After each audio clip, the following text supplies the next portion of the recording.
Good afternoon. I hereby call to order this public oversight hearing on the HIV/AIDS administration. The time is 12:15. We're at 1350 Pennsylvania Avenue Northwest in the council chambers. It is Thursday, May the 15th. The purpose of today's oversight hearing is to receive testimony on the performance and service delivery of the HIV/AIDS administration.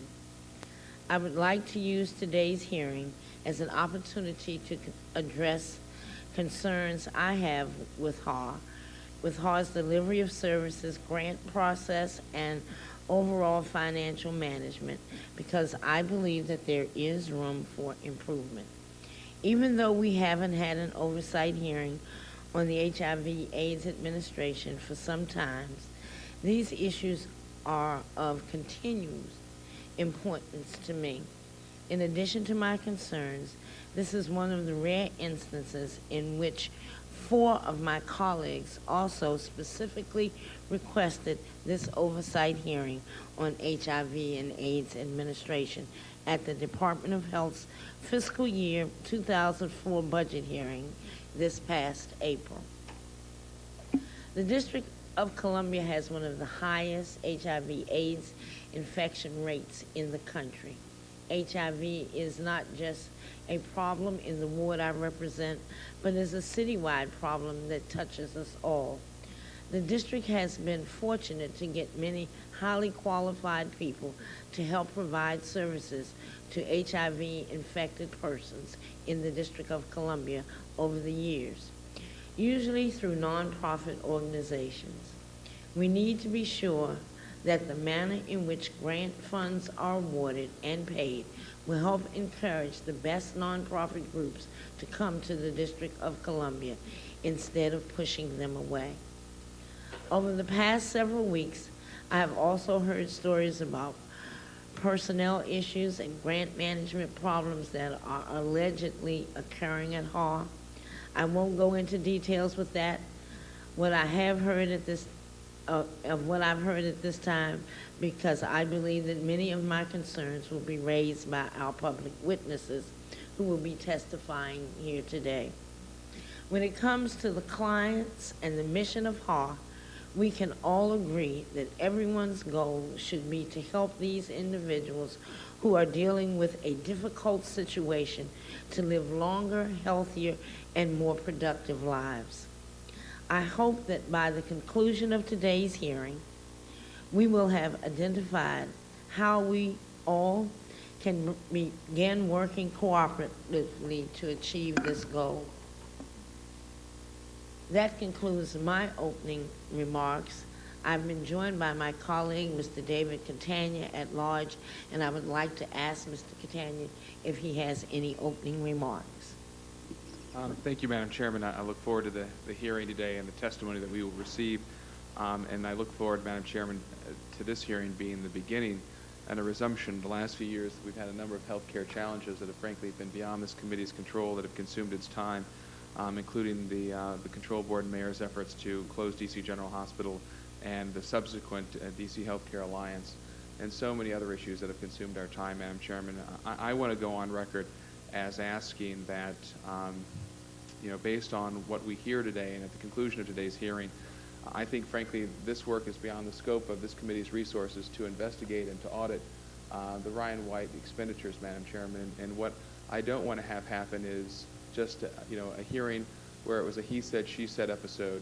And I would like, Madam Chair, at the next committee meeting of the Committee on Human Services, that we agendize an item that that the committee ask, based on discussion we will have at a subsequent meeting, and based on what we hear today, that we invite the Inspector General from the Department of Health and Human Services to perform an independent audit.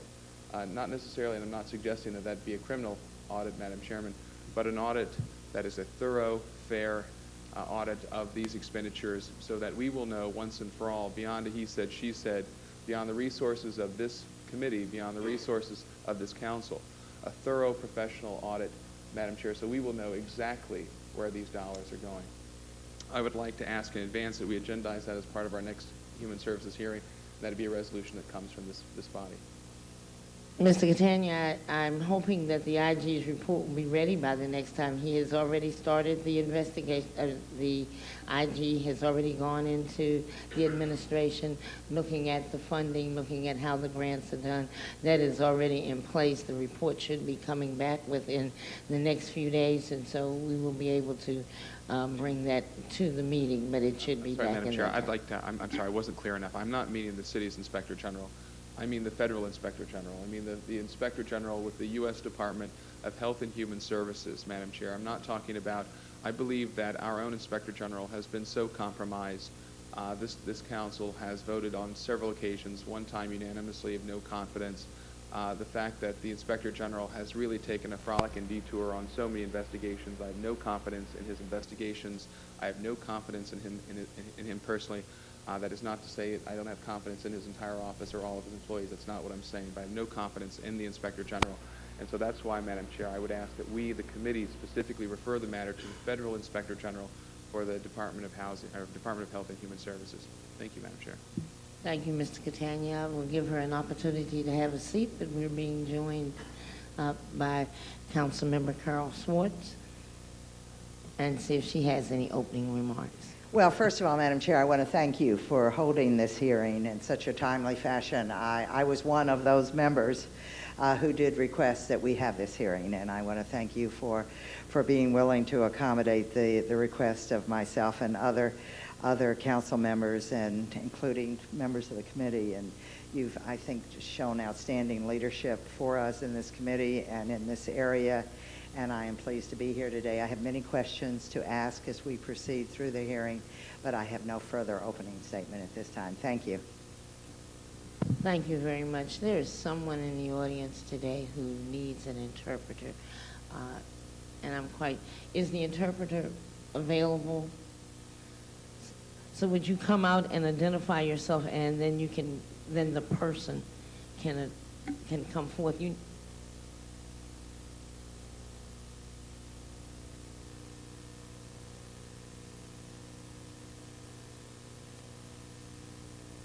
Is Chris Bronner? Does anybody? All right, well, the interpreter is present if someone needs an interpreter, so I just wanted to make sure that everyone knew that we did have that capability today. With that being said, before I call my first witness, I would like to take this time to inform you that today we will hear testimony from the public witnesses and then from the agency. Individuals will be given 3 minutes to testify, and a panel will be allowed 5 minutes collectively. Each council member will have a 10-minute round, and the second round will be 5 minutes, and then we will move on from there. But each one of us, our first round will be 10 minutes, our second round will be 5 minutes. And I'd also like to remind everyone to please turn your cell phones, your pagers. You don't have to turn them off. You can put them on vibrate, but we do not, they're not allowed to ring or make any noise in the chambers. With that said, Mr. Summergill, will you please come forth and identify yourself for the record?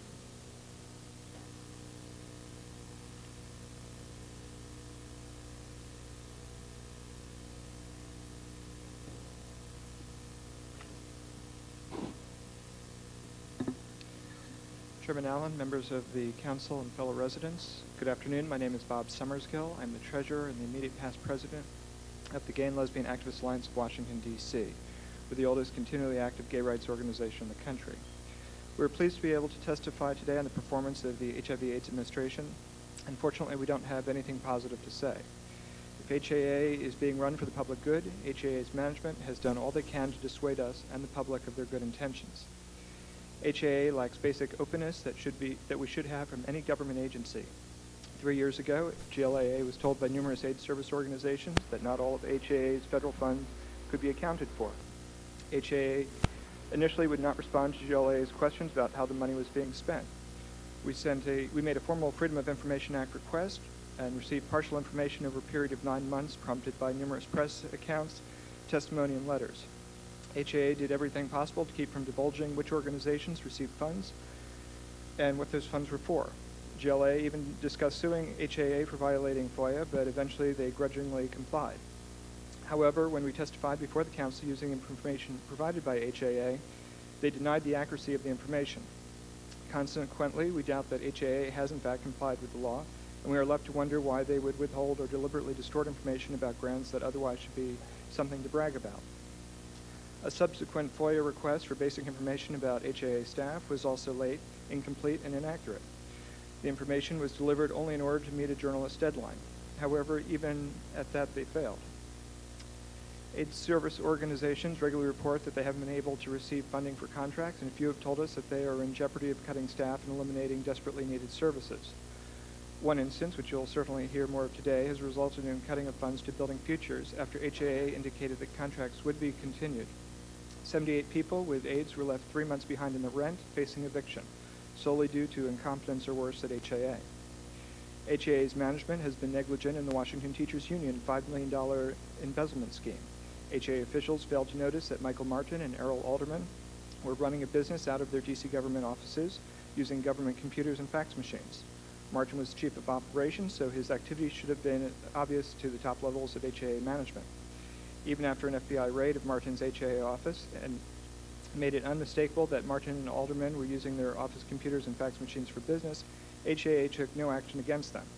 The FBI seized Martin's computer, nearly 100 disks, tax records, and phone numbers. Running a business from your D.C. government office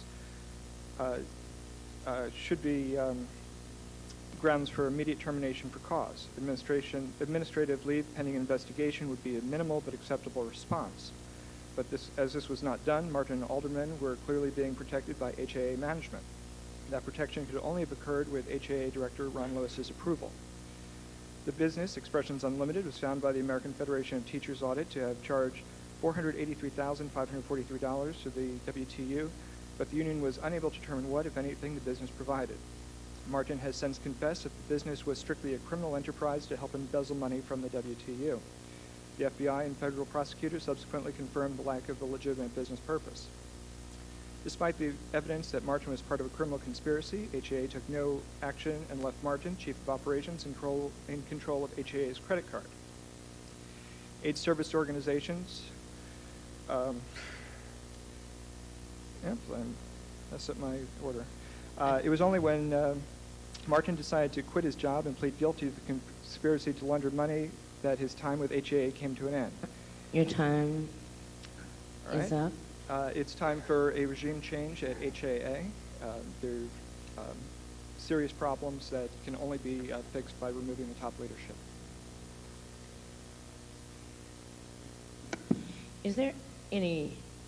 Are there any documents now that GLL has requested that HAW has not yet provided you? They've provided everything we've asked for, but everything that we've received so far as we can tell, is inaccurate. There are inaccuracies in everything we've received. For instance, when we requested a staff list, Ivan Torres was left out, and he's one of the top officers at HAA. Other people's names were spelled wrong. The FBI counts of people's salaries in their investigation are different from the list that was provided under FOIA. So we have no confidence in any of the information that's been provided so far. All right, but they have provided the information, and it has a discrepancy. That is what you're saying. Has there been, since our last meeting, has the relationship changed? Has it gotten worse?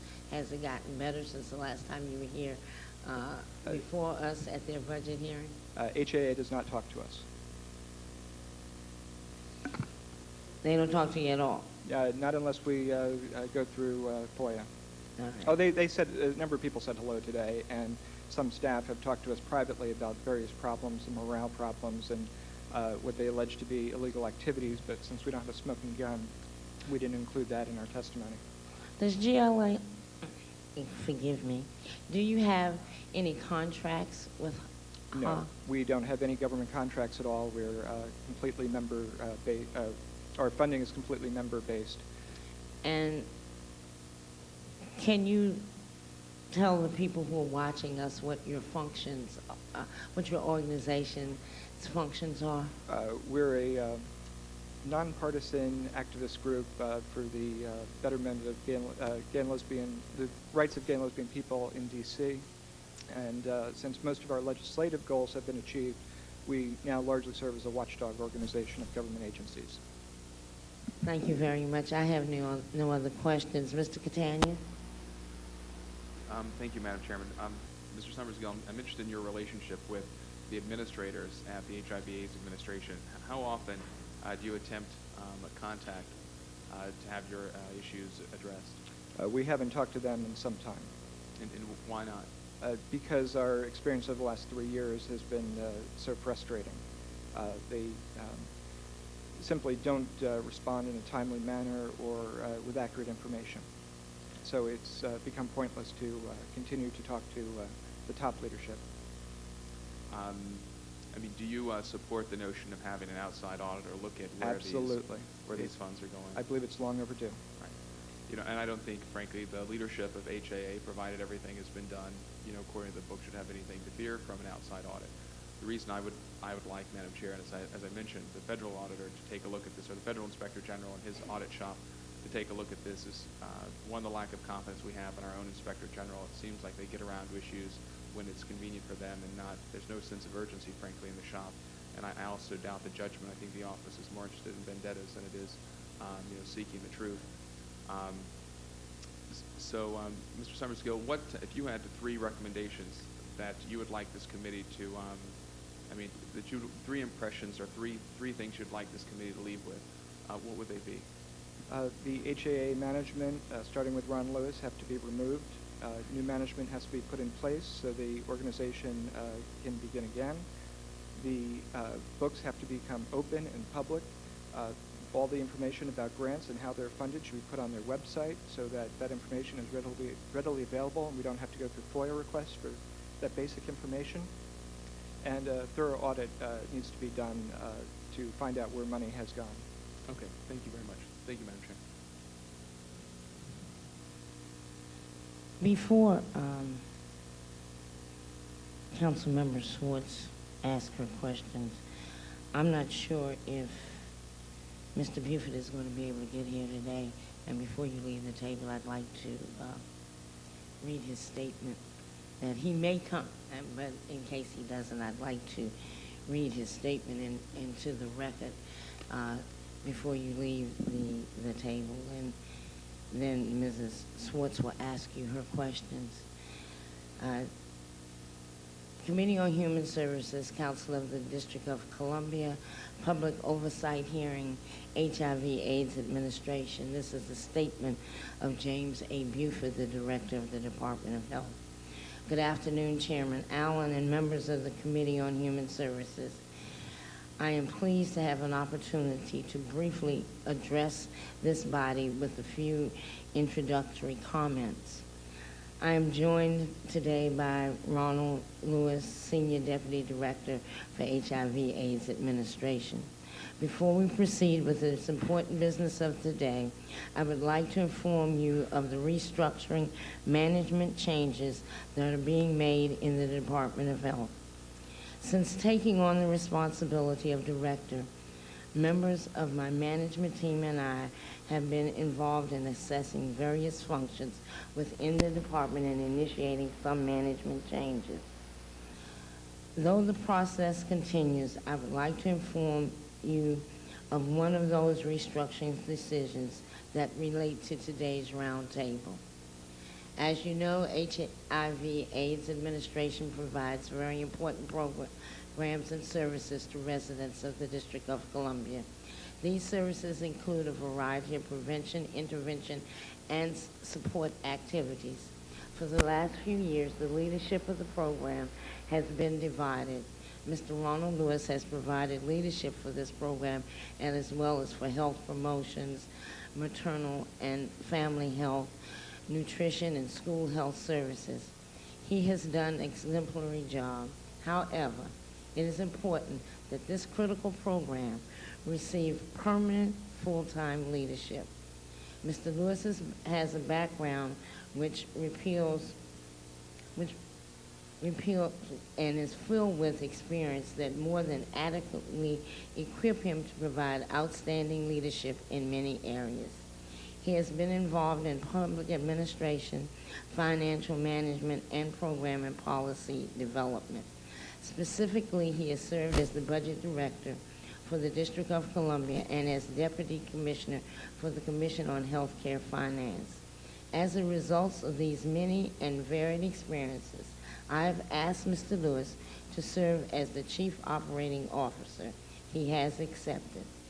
Over the next 45 to 90 days, I will be recruiting for an administrator for the HIV/AIDS Administration. A local and national search will be conducted to identify leadership that can build on the accomplishments inspired by Mr. Lewis's leadership and move this administration to an even higher level. That is Mr. Buford's statement. He wanted it to be in the record, even if he cannot get here, to let everyone know that there will be changes being made at HIV/AIDS Administration. With that into the record, I will now ask Ms. Swartz if she has any questions.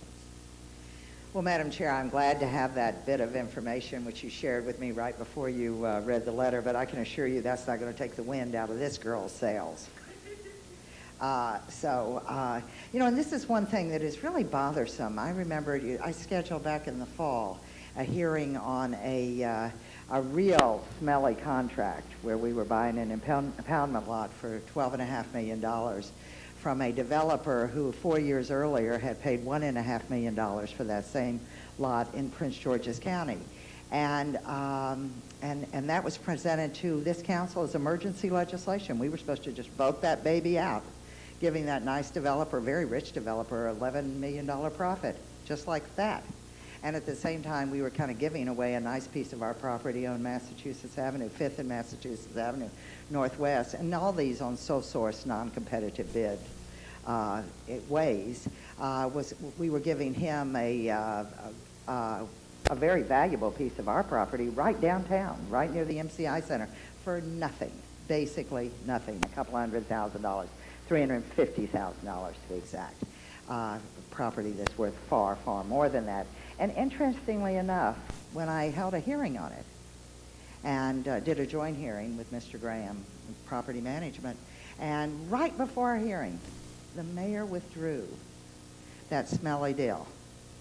And I find today's hearing very interesting, that all of a sudden, we're having a hearing on problems with HIV and AIDS and our concerns about the administration of that area of our government, and all of a sudden the director will no longer be there. But as I said, that's not going to take the wind out of my sails, because I do believe that the concerns that I have and that have been raised by many, many, many should be addressed regardless, because this person is still going to be, involved in as a CFO. And then also, and obviously this sounds like a promotion. I don't know exactly what the salary levels are, but it certainly sounds like it might even be a promotion. And so, anyway, I wanted to ask of Mr. Summersgill, you mentioned a contract that was not given. Your beef is not about a contract that was not given, is it? No, it's about services that then couldn't be provided. Okay. Because I really do believe that we have to, as we go through this discussion, and that's why I wanted to ask you that, because, some people receive contracts, and some organizations receive contracts, and some receive them 1 year, and they don't receive them 1 year. And I mean, that's just the nature of this beast. And so I did not want anybody that's why I'm going to ask people if they're here today expressing their concerns. I want to make sure it's just not self-interest, that a contract that wasn't given, and I'm mad because that contract wasn't given. That's not the case with you, is it, Mr. Summersgill? The problem is that people who are depending on the housing fund were left 3 months behind in their rent, and a number were given eviction notices. And that's a serious problem that should not have occurred, and only occurred because of the mishandling of the contracts. If they had wanted to give it to another organization, they should have started earlier and made that known that they were switching. And given notice. Exactly. So it's not that this organization did not get the contract, it's that these patients, people living with HIV and AIDS were left in housing situations which they were not given reimbursement for, and no notice was given that that was not going to happen. And so basically we left these people in need high and dry. That is what your concern is? Correct. Okay. I don't have any direct knowledge of how the organization Building Future is managed. They'll be here further down the witness list, and you can ask them more detailed questions about that. Okay. I just want to make sure that the concerns of GLAA are broader, not Right. specific, and that's why I wanted to clarify that.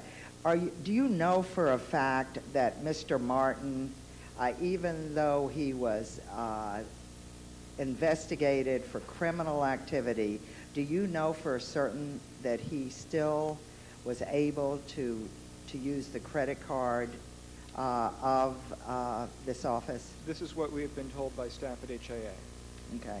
Well, I certainly intend to ask that question, because I do think if someone is under criminal investigations, there may be personnel rules about you being able to fire them on the spot until the investigation is completed. But I do think that certain privileges that could be misused by someone should be certainly looked over very, very well. And I do agree that is a reason for concern. And I don't know what the policy of this government is, but I would think that the policy would be not to allow individuals to continue to use credit cards and have the ability to get money. I mean, we look at what happened in the CFO's office, where hundreds and hundreds of thousands of dollars of our tobacco settlement money went to a very high-level person in the CFO's office, personal use, paid for his wedding, paid for his honeymoon, hundreds and hundreds of thousands of dollars. And even when all of that was being unearthed, this individual still had and continued to have, after all that was unearthed, access to the bank account of our tobacco settlement fund. Now, there's something wrong with the government that allows that to happen. Now, I know we can have crooks and criminals and bad people. I mean, that happens. And it happens not just in a government, it happens in private industry, it happens a lot of places. But when you find out what's going on and you still allow that person to have access to your tobacco settlement funds, to me that was unconscionable of this government, unconscionable. And this somewhat falls into that category, so that's why I bring it up. Well, thank you, Mr. Summersgill, for your testimony here today and for your ongoing interest in this important area, which serves some of our most vulnerable citizens, and that's why the integrity of this office is of urgency to all of us. Thank you. Thank you. Thank you very much for your testimony. Michael Snowdy.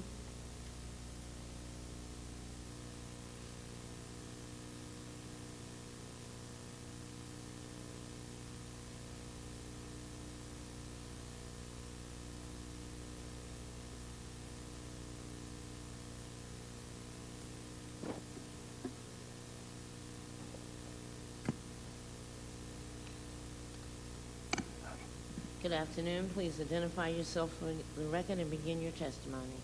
Good afternoon. My name is Michael Snowdy. I am a public health analyst at the HIV/AIDS Administration.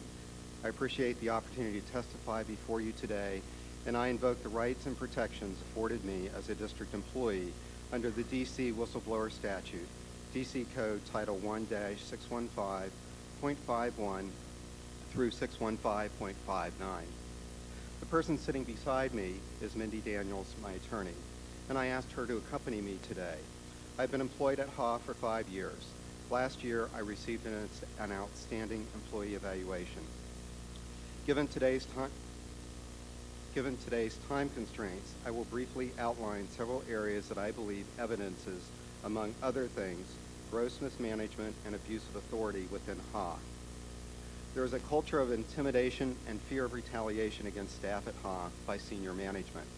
Ronald Lewis and other senior management have intimidated and even threatened to fire staff who release information that may evidence HA's dysfunction. For example, on September 27, 2002, during a meeting, Mr. Lewis stated in an angry tone that it was not in the agency's best interest to disclose information that made him and the agency look dysfunctional. He threatened to fire us if we breached, quote, confidentiality, end quote, and he was not referring at this time to patient confidentiality or the awards process. These statements were made during a time when the staff thought that the D.C. Inspector General was conducting an investigation into certain allegations about HA that had been disclosed to the community. At a staff meeting on October 2nd, 2002, Felicia Lynch, a director, stated that if information was disclosed to the community, the staff would be fired immediately. She added that management would not worry about personnel rules and regulations, that the aggrieved employee could hire a lawyer, and HA would worry about that later. Fear of retaliation is palpable at HA. I would request that the council would ensure that HA conspicuously displays notices of employee protections for whistleblowers in conformance with Title 1-615.57. HA fails to provide critical services and jeopardizes the health and safety of clients they are entrusted to serve by failing to issue grants to providers in a timely and appropriate manner. Signed notices of grant awards, referred to as NOGAs, and grant agreements represent HA's official commitment. HA often asks providers to provide services without those signed instruments. In effect, HA often asks providers to trust they will be reimbursed. This is no way to do a business and can negatively affect the safety and health of HIV clients. As of last Friday, 4 outstanding prevention grants had not been signed or approved, even though the providers were asked and expected to start services several months ago. HA staff was told by management 2 weeks ago that the district has run out of, the agency has run out of district appropriated funds 5 months before the end of the fiscal year, which ends on September 30th, 2003. One program that receives several $100,000 a year in district appropriated funds was told to continue providing services after their grant expired this past winter. 2 weeks ago, HA informed them that the grant would not be renewed. The provider would have to absorb the costs and services already provided.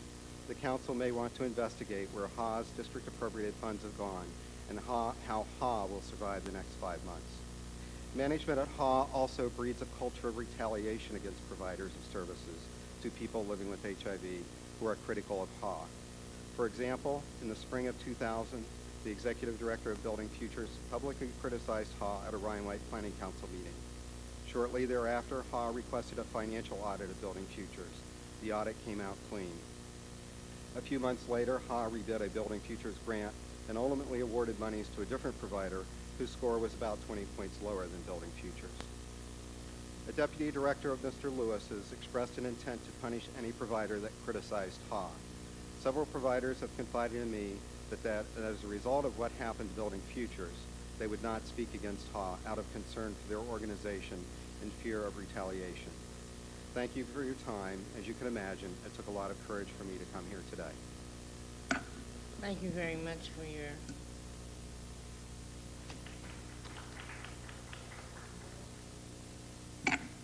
I know whoever was clapping has been in here before and knew what I was getting ready to say, so they stopped as I was about to make the statement. Was there any information that was requested by the Inspector General in his investigation that any senior management specifically told employees not to turn over?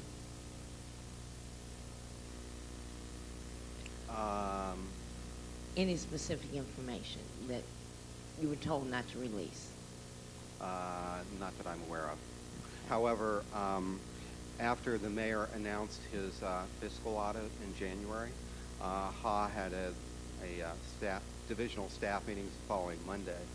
And at those staff meetings, at the division staff meeting for Health and Support Services, my director, Felicia Lynch, suggested that because most of our staff members are new, she was going to sit in on all the interviews with the Inspector General staff. And the staff there felt like I did that we were being intimidated if she had to be present when they were interviewing us. Secondly, the following week, according to several staff members in another division, their director told them that When the Inspector General sat down with them, they were not allowed to ask they were not allowed to answer any questions the Inspector General asked, that they had to take them back to their director. Subsequently, I was told by those staff members that he rescinded that and said they couldn't talk to the Inspector General. However, the Inspector General hasn't talked to any of us yet. I was getting ready to say, I don't think you can tell people not to talk to the Inspector General legally, but anyway, you know, that's mind-boggling, because I think that when he asks, he can make you tell him. I mean, well, swear you under oath to tell him, so it's no sense in stopping it very early on. During your testimony, you said 2 weeks ago, HA informed 2 providers that their grants would not be renewed. Who is this provider? Do you know who the provider is? Well, it was one provider, and the grant monitor told me that it was Unity Healthcare, and I did subsequently speak to them, and they said that they were sending a letter in protest of that to the HIV/AIDS administration. And that's one of the 2. All right. There was only one. There was only one provider. Just one? In that regard. All right. Who was the provider who had to pay costs for services already delivered? Had to eat the costs. That was Unity That was Healthcare. Unity also? All right. Well, thank you very much. I have no more questions for you, Mr. Catania. Before Mr. Catania starts, thank you very much for reading the regs and coming forth as your right in your testimony today. Thank you, Madam Chair. Mr. Snowdy, thank you for your willingness to come down here and testify, and notwithstanding the fact that you are invoking your protection under the whistleblower statute, you know that in a practical, everyday context, while they might not be able to fire you outright, you know, this agency, there's every expectation that individuals will attempt to make your life so miserable that you will leave on your own accord. And so I think it took an incredible amount of courage for you to come down here and to expose yourself. And so what I would offer to you, Mr. Snowdy, is the direct dial to my office. And and I think there are representatives here from HA, and I mean any, attempt to punish him for this testimony. This is a counsel proceeding. I will view it as an intimidation of a counsel witness. Aside from the whistleblower statute, and you are protected there, any intimidation of Mr. Snowdy will be viewed as an intimidation of a counsel witness. It is punishable by up to 2 years in prison. I will not let the grass grow under my feet to draft the letter and walk it to the U.S. Attorney myself. I just want that to be perfectly clear. Mr. Snowdy, I have a couple of other questions. One statement I found absolutely remarkable, and I want to make sure I understood it correctly. Did you just testify in response to a question by the chairman of this committee that you have not been interviewed by the Inspector General? That's correct. Did you further testify that, to the best of your knowledge, your colleagues have not been interviewed by the Inspector General? Since late January, to my knowledge. I am aware that 2 people that have left the agency that allege they were sexually harassed have been interviewed by the Inspector General. And one current staff member was interviewed in December. And these are the individuals associated with the investigation initiated by the IG following the teachers scandal and the employees and the relationships of Gwen Hemphill's son-in-law, is that correct? Working for HA, and then his business partner also working at HA. That's the investigation stemming from that scandal, correct? Well, we understand there are a number of investigations going on. One is the investigation stemming from the Michael Martin and the money laundering. The staff also understood that the Inspector General initiated an investigation early last September after the Ramon Bush email was disclosed to the public, and we were told informally that there had been an investigation initiated. And so I'm also referring to that. However, we don't know staff that might have been interviewed in that regards. You testified on page 4 that a provider that, in your belief, that Building Futures was retaliated against for speaking out, and that ultimately their contract was relet to another provider that scored 20 points lower than Building Futures. Who was that contractor? That was the DC Care Consortium. Why would, consistent with contracting procedures, how is it possible that an entity that scores 20%, and this is out of 100, correct? How is Yes. it possible that an entity that scores 20 points lower can, in fact, get a contract? Well, that's a decision by the HAA administrator. There are two steps in reviewing grants and scoring them. One is by external grant reviewers that are hired by the Office of Research and Analysis, and it was these external grant reviewers that scored the grant Building Futures the highest. And then after we receive the scores from the Office of Research and Analysis, we have an internal awards process where different staff sits on teams, and using different scoring criteria, also scores out the applications and then makes a recommendation to Mr. Lewis on funding. And I'm sorry, you have the external review, and what's the second leg called? It's internal grant reviewers. Are you aware of other instances in which contractors who received lower scores by external review were in fact ultimately given the contract? Yes. Can you share with us other examples of that?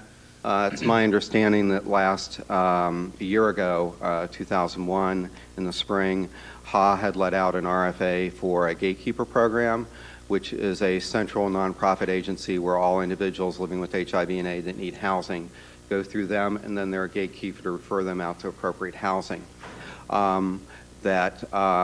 There was the DC Care Consortium had the gatekeeper program. They scored highest on the application. And I'm sorry, who did? I apologize. Who scored higher? The DC Care Consortium, Okay. and instead HA made the grant award to the Housing Counseling Services Incorporated. And what is your belief as to why that occurred? The staff told me that Mr. Lewis was very angry at the DC Care Consortium, one of the staff members there. Well, we can't attribute any we can't blame the DC Care Consortium in this context. It looks as if in one instance they benefited from this internal grant review, in another instance they were burdened. So it's not as if they are a privileged entity. It's what you're testifying. It's more or less, is Mr. Lewis happy with you today? And if he is, you get the grant, and if he isn't, you don't. That's correct. Is that fair? Yes. What can you tell me about the role of individual relationships beyond those two contracts, and in determining whether or not a contract is let with the HIV/AIDS administration? I don't understand your question, sir. And let me rephrase it. How important are personal relationships with the then director, Ron Lewis, in determining whether or not you would, in fact, get a contract with? Oh, they're very important. Can you give us specific instances beyond the two that you mentioned, or would you like to provide that later to the committee? I'd prefer to provide that later in written response to your question. Mr. Catania, your time is up. Thank you, Madam Chair. Thank you, Mr. Snowden. I'd like to acknowledge the fact that we've been joined by Councilmember Evans. He is not a member of the committee, but he has joined us, and he will be able to give his opening statement once Ms. Swartz has an opportunity to do her round. Thank you, Madam Chair. Mr. Snowden, I'm very grateful to you for coming forward. In fact, I am the person who brought the Whistleblowers Protection Act to the district government. I introduced it years ago, and I introduced it because I felt that the best eyes and ears of any government are its employees. And I wanted them to unearth waste, fraud, and abuse. That is a favor to the taxpayers. That is a favor to government. And so I introduced the Whistleblowers Protection Law that this council unanimously passed, and that the federal government has used now as a prototype for their subsequent Whistleblowers Protection Law. And they actually, in the legislation, referred to the DC law, and to me personally, actually, in the legislation for having brought this forward. So you are doing what I wanted to see done, and that is to come forward and to talk about areas of our government where there is need for alarm. And so God bless you for doing that.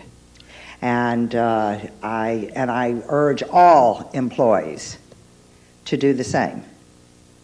It is in the government's best interest. It's in the mayor's best interest. It's in the council's best interest. And it's certainly in the citizens' and the taxpayers' best interest for this to be done. And the Whistleblowers Protection Law, may I say, one of the components I put into the law, which was totally unique for any kind of law like this, was that not only are you protected if you do come forward, but secondarily, you have a responsibility and an obligation to come forward.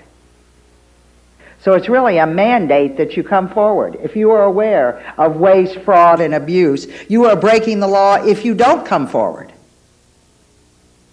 And that was one of the parts of the legislation that I introduced and that I was most proud of. And so I urge people to do this. Now, this is not going to protect somebody who's in the process of being fired. You can't have your supervisor say, you know what, you're on probation and you're soon going to be fired. And then all of a sudden you cloak yourself in the Whistleblowers Protection Law by going and squealing about one, you saw somebody take a pencil home. My Whistleblowers Protection Law is not going to protect you from that. But the conscientious worker who does see real waste, fraud, and abuse will be protected. And I'm glad you are here. Ms. Allen, I'd like to request that the part of Mr. Snowdy's testimony that concerned me, I hate to say anything concerns me most, but one of the things that concerned me about his testimony was that the staff was told by management 2 weeks ago that the agency had run out of district-appropriated funding 5 months before the end of the fiscal year. Madam Chair, I'd like to ask if we could have the committee really look into this and see if this is the case. I'd like to officially make that request, have you officially make that request. And if this is the case, how appalling. Where did that money go? What happened to that money, if it is the case? And also, if it is the case, Madam Chair, how could then Dr. Gandhi, our CFO, who has to approve agency CFOs, and Mr. Buford then appoint the person who is responsible for running out of money 5 months earlier than the end of the fiscal year, be appointed as the department's CFO? I mean, how is that possible? So I would like to see if this is true, and if it's true, I would like the committee to express its concerns about what was written in that letter to us. Thank you, Madam Chair. And thank you for being with us today. Thank you, Ms. Woods. Mr. Evans? Thank you, Madam Chair. And although I'm not a member of the committee, I'm pleased to be here, and I want to thank you for holding this hearing because there certainly are a lot of questions about the agency that continue to come up. This is a very good opportunity for people to come forward and respond. And certainly to the witness who is in front of us, thank you for coming in today. Councilmember Catania and Schwartz have stated it as well. That it's very important that when people have information for the government that they come forward, and so we're pleased that you're doing that. I just have one issue I wanted to raise, Chairman Allen, and then I unfortunately can't stay, but when the government comes up, Mr. Lewis, excuse me, it's about the HIV 1115 Medicaid waiver. I'd raised that before at a hearing, and my understanding is the department's trying to get this done by the end of May, and I just want to make sure that that's going to get done. It keeps coming back to my table, so I may not be here at that time, but if you don't mind asking them that and getting it on the record, I'd really appreciate that. And so with that, thank you again for the hearing, and we'll look forward to what everyone has to say. Thank you very much. Before you leave the table, I wanted to be very well noted that this whole committee is behind you. We will not stand anybody coming to do anything to you in your employment as a body together. You have come as a council witness. Your protections are in place. The whistleblower protections are there for you, and we appreciate the fact that you came forth and testified before us today. So you have the total support and protection of this committee. Thank you very much for your testimony. Thank you, Madam Chairwoman. Councilmember Schwartz, may I make one comment? I think you would have better luck with people coming forward if the posting under the statute is really carried forth throughout the government. Apparently, notices are not posted at HA in public areas. And I think that if that were throughout the government, that people would be more aware of this statute. I think a lot of people are not aware of it. It's a very good statute, but I think that people would feel safer coming forward if it were publicly posted. That is one of the things that I've already written in my notes for the Department of Health, not because he had mentioned it at Hall. I was mentioning it for the entire department, and all of the departments that come under this committee will have to make sure that it is posted where employees can read it, and if they don't understand, that there's someone there to advise what it really says. So I too feel the same thing. If it's posted everywhere for everyone to know that this policy is in place and it is the law. So we will be doing that, especially, and so everybody who's listening who comes under the Human Services Committee, we want it posted, and when I walk in the building, I want to be able to see it. Thank you very much. Thank you.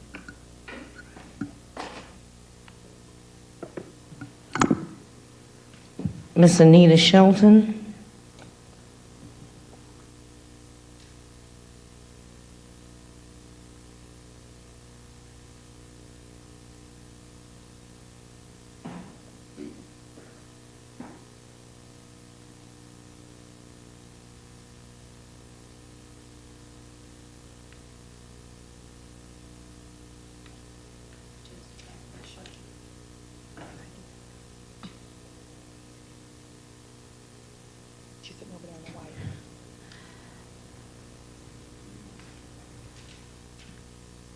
Do you have copies of your testimony?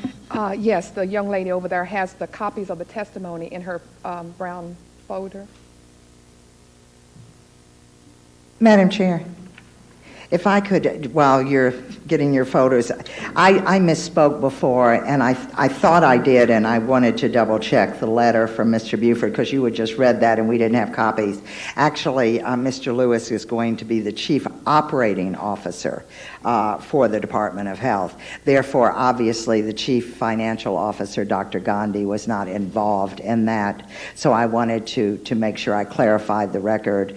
My concerns are, as I stated them, for the Chief Operating Officer as for the Chief Financial Officer, but I wanted to clarify that I had sort of questioned the judgment of Dr. Gandhi in participating in that appointment for the CFO. But since it is not the CFO position, then I wanted to certainly take Dr. Gandhi off the hook. And but my concerns about someone running out of funds, if that be true, 5 months before the end of the fiscal year certainly does not give me a great deal of confidence in there being the Chief Operating Officer for the entire Department of Health. I don't think that's the example we want to see set. And thank you for allowing me to clarify that before we got too far into the hearing. All right.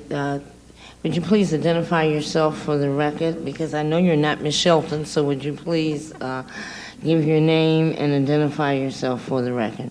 Yes, my name is Gloria Walker Baylor. I'm a social worker and residential student assistant counselor for the prevention program at Hillcrest. Unfortunately, Ms. Shelton had an emergency and could not come, so I'm coming on her behalf to speak about Sister Speak. Sister Speak is a project of Hillcrest Children's Center that is funded by the Department of Health, HIV/AIDS Administration, which is a second-year grant promoting a holistic approach to healthy lifestyle in HIV/AIDS. Sister Speak is a Take Action Group Now program designed to teach intensive HIV prevention, to African American females from the ages of 13 to 18 that live in Washington, D.C., group homes and facilities located in the Washington, D.C. area. Sister Speak empowers and educates young women by using interactive workshops led by facilitators. Our sessions, meaning Hillcrest Children's Center, are designed to enhance their communication and problem-solving skills in an effort to help negotiate healthier practices and comfort in the environment and among their peers. Our goal is to ensure that young women receive appropriate while life-changing information. One, to develop skills that help minimize their risk of contracting HIV/AIDS. Two, to develop skills that help minimize their desire to abuse alcohol, tobacco, and other drugs. Three, to increase their potential to utilize decision-making techniques that promote positive behavior change. It is our desire, meaning HCC, which is Hillcrest Children's Center, through Sister Speak, to reach all the minority children in the Washington area. HIV and STD are increasing among our youth, and we need to, as government leaders, as community leaders, parents, friends, we need to come together in an effort to prevent the rise of HIV among our youth. This is essential that the D.C. government, that all their power to fund programs like Sister Speak. After all, the children are our future. And we who are older may hold the reference to our past, but our children, our grandchildren, yours and mine, are tomorrow's future, and may we prepare them to meet tomorrow's challenges. Thank you for hearing the testimony of the HIV program, Sister Speak. Thank you very much for your testimony. Do you currently have a contract with the HIV/AIDS Administration? Yes, Department of Mental Health, yes, we do. Department of Mental Health? Yeah, do you have one with HIV/AIDS Administration? Yes. All right. And has this contract been flawed, or do you have problems with the contract? Is the contract a good contract? Are there some changes, other than the fact that you may need more money, which I'm going to say we don't have? But you're testifying that they've done good work. You're testifying they've done bad work. It doesn't say, you haven't said, you have identified the need for the city to come together and do great things or work harder.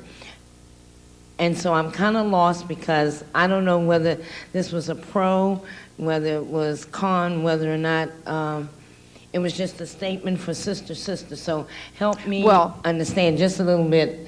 Well, let me give this to you as much as I can. Like I said, I was pulled in on an emergency. Ms. Shelton had me to come and speak on Sister Speak's behalf. However, presently, the program appears to be running fine, but we want to make sure that we do receive monies so that we can further extend the contract so that we can continue to run the Sister Speak program.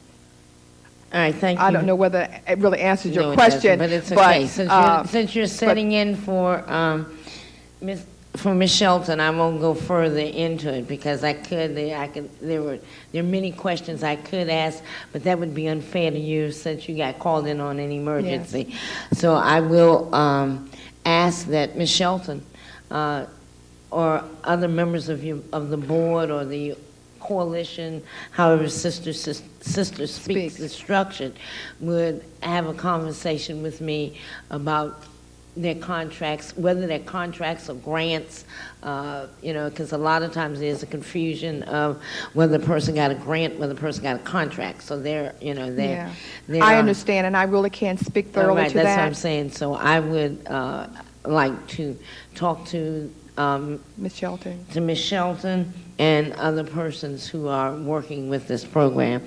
Mr. Catania. Thank you, Madam Chairman. Good afternoon, Ms. Baylor. Thank you very much for being here and give our best to Ms. Shelton. I have two quick questions. How many young women are currently in your program? I believe there are 25 women that are in the program right now. Okay. But I would have to really get you the accurate count.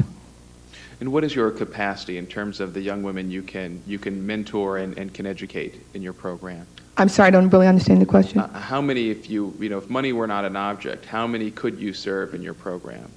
I believe that the program would be established to at least serve from 60 to 100 young girls. Are you currently funded to serve more young women than you currently have? And the reason I'm asking is this is a good opportunity that you're here to make the most of your appearance in Ms. Shelton's absence, to let young women know and their mothers and fathers how they can contact you if they themselves might be interested in having their young daughters or granddaughters or nieces in your program. So how would someone get a hold of you or get in contact with the Sister Speak program? I have just happened to have one of our brochures here, and we have the telephone number on the back, which is... Could you please put that on the record? I certainly can. It's 202-232-6100. And your address? And our address is 1325 W Street Northwest. And also the fact of it is, I like to give our two names. The Stephen Reese is one of our people, and Miss Vicki Durcal. And I'll spell that name for you. It's Darceuil. Okay, terrific. Madam Chair, I just think we use this opportunity to advertise some of the work we're doing here, and young women or their parents or loved ones who might be interested in them being educated on the subject, we need to put them in touch with you. Thank you so much, and I really appreciate you hearing the testimony today. Thank you. Thank you very much for your testimony.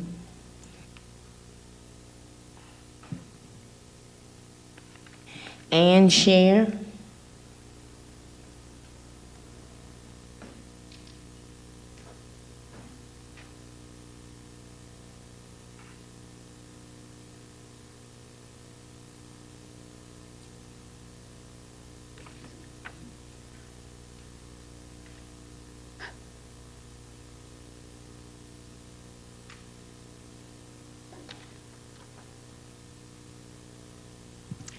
Good afternoon. Please identify yourself for the record and begin your testimony. Good afternoon. My name is Ann Scher. I am the program manager for HIV services at Children's National Medical Center and the program director for the two District of Columbia Ryan White Title IV programs, Family Connections and Youth Connections. I am very pleased to be able to speak here to the council or to the subcommittee of the council on the behalf of the constituency that I serve, which are the women, children, and youth of the District of Columbia, who are infected and affected by the HIV and AIDS virus. We have, at Children's National Medical Center, have been involved in HIV care for as long as it's been a problem in our community. We have been funded through the Ryan White grants for the duration of our program's length, which has been, almost 20 years we've been doing this care. Those dollars have come to us either through the district, Maryland and Virginia, as well as directly through the federal government.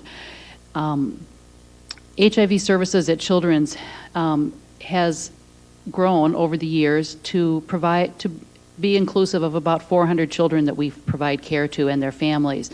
We provide care to 90% of those individuals in the district and our whole region who are identified as HIV positive, the children and adolescents, I mean. We have services at CNMC, as I said, have been supported through these Ryan White dollars. This business is very complicated. I came into this arena fairly green and not having done grant work before.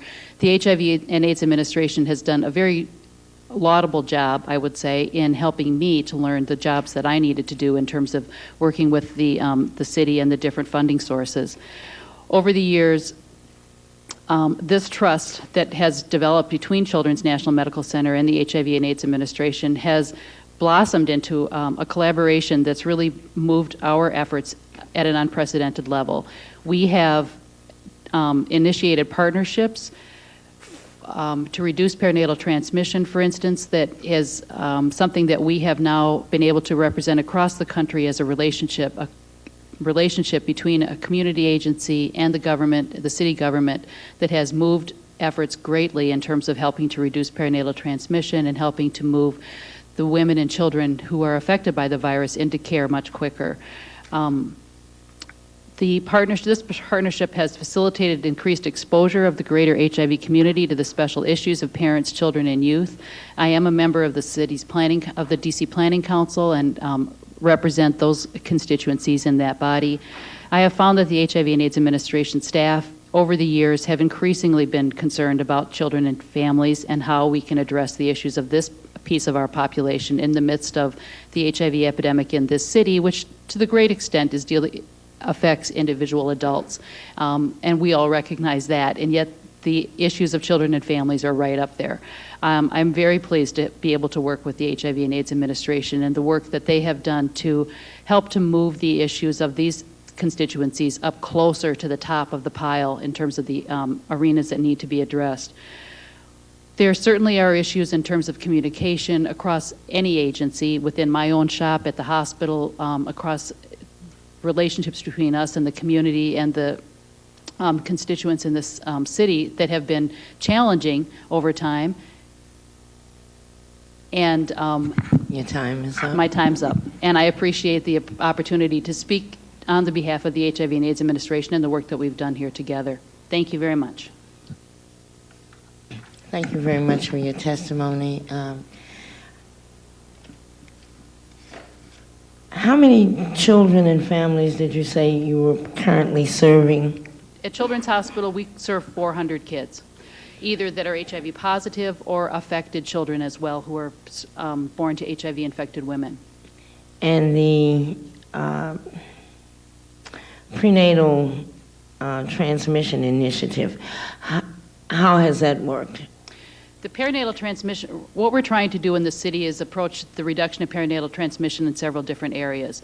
What happened is that there is a collaboration between myself, Claire McLaughlin, who's with the HIV and AIDS Administration, and the Maternal and Family Health Administration to collaborate amongst the three of us to make sure that we have HIV services in arenas where women are coming forward, knowing that if you just put the flag out there and ask women to come forward for HIV care, they don't necessarily come. What we have done is through funding from the HIV and AIDS Administration, through their CDC prevention grant, those dollars were awarded to Children's Hospital for our program. What I did with those dollars is to hire staff that have then been placed into the Maternal and Family Health Administration's Healthy Start program, so that there is an HIV specialty team within the Healthy Start program. So all of those women who come in through Healthy Start are screened for their risk and spoken with about the need for them to get testing, to get into care, help to get supported through that process with a series of advocates that we have working with them. On the other side of that initiative, what we have done is worked with the medical providers in the community and moved those individuals into an arena of understanding where we need to go in this city to move physicians and medical providers to address the issues of testing and counseling for these women. The new initiatives from CDC are changing the flavor of this a little bit, but what we need to do is make sure that all of the women in this city are being offered the opportunity to be tested for HIV, and that we can support all those providers in understanding why that's important, and that we have services here to help those women once they're identified. So we have tried, as I said, to work through the medical provider community to get those issues addressed. We are putting forward to Mr. Buford a statement for his approval for this, a citywide recommendation on those counseling and testing requirements for those children. Thank you very much. Mr. Catania? Thank you, Madam Chairman. Ms. Shear, I want to commend Children's for their work on Healthy Start program and for your effort to screen women and make sure they have the appropriate treatment to reduce the transmission if they are HIV positive to their children. I want to commend where we are, but I think there's a lot farther that we can go and should go. And I'm going to play a devil's advocate here. Okay. Children's National Medical Center, is an enormous recipient of federal funds and district funds. Pardon me if I'm a little, if your credibility on Healthy Start is without a doubt, beyond question. But I have a little issue of credibility when you come down and you kind of hype an agency from which you receive a large amount of money. That seems pretty self-interested, pretty smart. I'm not faulting you. I think any person interested, especially given the history of this agency, that wanted to keep money would come and would say those things. And so that leads me to my first question. How did you find out about this hearing, and were you asked to testify? I found out about this hearing because I am on the DCPCA, the DC Primary Care Association's web list, and I knew of the hearing because of the listing there of all of the topics. No, I was not asked to testify. I have, as I... May I interrupt? I'm sorry. Forgive me. We are just limited to 10-minute Yeah. rounds. Have you testified before? No, I have not. Why would you pick, having been active by your own admission with children's being involved for 20 years and being a longtime recipient, why would you pick this opportunity to testify, one in which, by all accounts, everyone knew there would be some fireworks and that there would be some allegations of inappropriate and improper actions on HAA? It just seems you can understand why I'm a little skeptical. Sure. Having sure. not seen you before, and then all of a sudden here you are. Please. I have, as I said, I have worked with HA for a long time, and my involvement with them I have had bumps in the road just as all the my fellow providers in the community have. I have seen huge changes in those, in the way that HA has operated over the course of the years that I have been involved. I want to step back just a little bit. When you mentioned, the sums of money that we get out of these programs, only half of our HIV care comes out of these dollars. We are also, the largest chunk of money that comes into us is directly through the federal government for the HIV program, the family-centered program, and most of those dollars are shared with other providers in the community. We subsidize Washington Hospital Center, Howard University, DC General, Well, Ms. Scheer, I'm sorry again and for other interrupting. places. But I know, but I guess what I want to say is that it's important to me that people recognize that we in the community understand that HA is a middleman in many respects. The federal government is on one side, we the providers are on the other.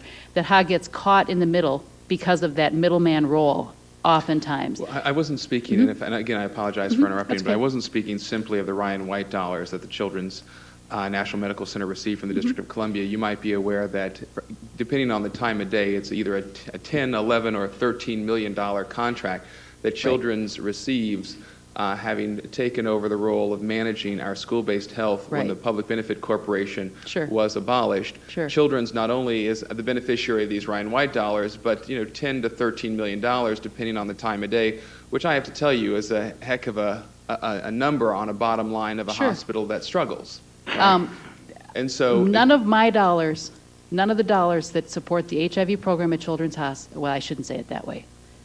I have 40 staff that are doing HIV care at the hospital. All are paid for out of grants. Yeah. So things like that, the 13 million, I have no connection with any of those dollars at all. And the way the hospital operates in terms of the other programs doesn't affect me and my decision-making or I see. thinking about how to approach the district in terms of this program. And that's fair, Ms. Scheer, and I appreciate that. I'd like to know, explain to me what your relationship and your staff's relationship is with the school-based health program. And Madam Chair, if you'll permit me just a second, I may go over my time by a minute or so, but this is interesting, and we rarely have an opportunity to ask these questions. What is your relationship with prevention and with coping with those who are either infected or related to family members who are, being the recipient of these Ryan White dollars, which would include, one would expect, not only surveillance dollars, but also education and prevention dollars. What is your relationship with the $11, $12, $13 million contract the city has with Children's to run the school-based health? I have no relationship to that contract. Our program, HIV Services, is, we have staff that work within the schools. We have connections to those schools generally through individual school nurses or counselors. On several attempts of trying to be more organized and more formalized with the school nurses, we have not been able to accomplish that at this point. Okay, I'm sorry to interrupt because Yeah. I want to be fair to you, and let me just say that I find that incredible. That one of the reasons we selected Children's, or not we, not this council, Right. but when the Right. control board and the mayor were negotiating the contracts, Children's was selected because of its expertise. And I got to tell you, I am delighted with what has happened. I mean, there have been two success stories associated with the DC Healthcare Alliance. The improvement in primary care by virtue of Unity's participation, Sure. nothing else. And your participation, and not just children's participation, but the fact you've been able to nearly triple the resources because of your position. School health was the redheaded stepchild of health in the Right. district. And Right. because of your participation, we are now, you know, you've done me and Miss Allen an incredible favor because we were trying to get that kind of money. So you have the money to provide what you should. But pardon me if I'm a little upset at the fact that you're not leveraging your federal Ryan White dollars entitled to the district with the district school-based health dollars to do a twofold, no holds barred, really all-out assault on education and prevention within DCPS. There should be no reason why the nurses who work for you aren't carrying the prevention message, like crazy. I think that the nurses do carry that message. The difference is that the principal is the king of the hill in the school. So the principal determines what kind of programs are going to be happening in their school, how those programs are approached. There is a district a public school HIV coordinator, Linda Wright. She is the one who facilitates the access to those services into the school. Let me ask you differently. Can you name the principals who are inhibiting or prohibiting the... No, I can't. Okay, because if there I are, know. Madam Chair, if there are principals who are burdening the ability to provide the type of preventative information to kids at an appropriate age that are needed, these are individuals who have no business being principals in DCPS. I think that there are obviously priorities that each principal has to address in his own arena, and I'm not one to say what has to be the highest priority or not. We are very adamant about being into the schools as close as we can. As I said, we are working through the process of trying to getting connected up to those nurses. Last summer, our attempts were fraught with the hospital's attempts just to get that whole program rolling and get those nurses up to speed. So we are working through that, and we are a small piece of the hospital in terms of programmatic priorities, and so we are on the list of people to be addressed at those school nurses meetings. Well, thank you, Madam Chair, and thank you, Mr. Chair. I mean, I didn't mean to give you a hard time, but we have to ask the questions that we have a chorus of people who come say things are great when we know they're not, and we have to challenge that. And I wish that the next time you come, you can tell us more about how what you're doing can be leveraged with the district dollars and have a meaningful prevention program at DCPS. I mean, that's just so important. I think that's already it's already happening in this relationship. The one individual that I have, in fact, who's really in the schools is paid for out of district dollars, out of prevention dollars, through a combination of. It's a complicated braided funding, braided programs issue. I'd be happy to speak with you more about it. Thank you very much. Thank you very much, and thank you for your testimony. Yep. Ms. Sabrina Sojourner.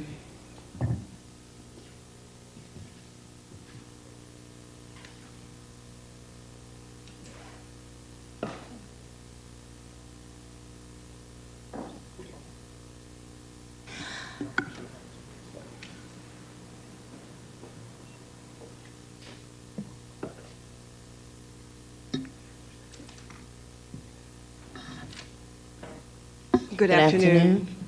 Please identify yourself for the record and begin your testimony. I'm Sabrina Sojourner, and I'm the chair of the Metropolitan Washington Regional HIV Health Services Planning Council, otherwise known as the Ryan White Title I Planning Council. I'm not going to go through my whole testimony. I really primarily wanted to speak about a continued misunderstanding that as it relates to how the Title I funds operate. The District of Columbia is one of 51 EMAs, or eligible metropolitan areas, that receive money from the federal government through Title I to look at HIV and AIDS services. Once that money comes to the District of Columbia, it doesn't just stay in the District of Columbia. Our particular eligible medical area, or EMA, includes portions of Maryland, Northern Virginia, Northwest Virginia, and near West Virginia. We cover approximately 6,800 square miles that we cover. And a lot of times the Title I funds are looked at in terms of being the monies of last resort. However, it's really to fill in the gaps. So our populations are the uninsured, the underinsured, and underserved populations.